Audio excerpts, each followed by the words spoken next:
ಬಸವರಾಜ ಬೊಮ್ಮಾಯಿ ಅವರ ಪಿಎ ಮಗ ಆತ್ಮಹತ್ಯೆ.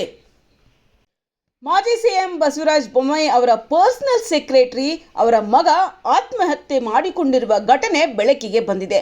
ಕುಟುಂಬದಲ್ಲಿ ಈಗ ದುಃಖದ ವಾತಾವರಣ ನಿರ್ಮಾಣವಾಗಿದೆ.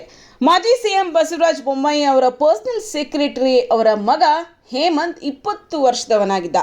ಆತ್ಮಹತ್ಯೆ ಮಾಡಿಕೊಂಡಿದ್ದು ಬಸವರಾಜ ಬೊಮ್ಮಾಯಿ ಪಿಎ ಚಂದು ಎಂಬುವವರ ಮಗ ಹೇಮಂತ್ ಆರ್ವಿ ಎಂಜಿನಿಯರಿಂಗ್ ಕಾಲೇಜಿನಲ್ಲಿ 2ನೇ ವರ್ಷದ ವಿದ್ಯಾರ್ಥಿಯಾಗಿದ್ದರೆಂದು ತಿಳಿದು ಬಂದಿದೆ.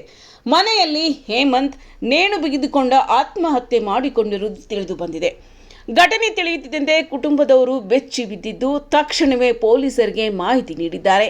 ಸುದ್ದಿ ತಿಳಿದು ಸ್ಥಳಕ್ಕೆ ಭೇಟಿ ನೀಡಿದ ಪೊಲೀಸರು ಪರಿಶೀಲನೆ ನಡೆಸಿ ಮೃತದೇಹವನ್ನು ಮರಣೋತ್ತರ ಪರೀಕ್ಷೆಗೆ ಆಸ್ಪತ್ರೆಗೆ ರವಾನಿಸಿದ್ದಾರೆ. ಇನ್ನು ಈ ಆತ್ಮಹತ್ಯೆಗೆ ನಿಖರ ಕಾರಣ ಇನ್ನೂ ತಿಳಿದು ಬಂದಿಲ್ಲ. ಈ ಸಂಬಂಧ ಪ್ರಕರಣ ದಾಖಲಿಸಿಕೊಂಡಿರುವ ಪೊಲೀಸರು ಆತ್ಮಹತ್ಯೆಗೆ ಕಾರಣವೇನು ಎಂಬುದರ ಬಗ್ಗೆ ತನಿಖೆ ಮುಂದುವರಿಸಿದ್ದಾರೆ.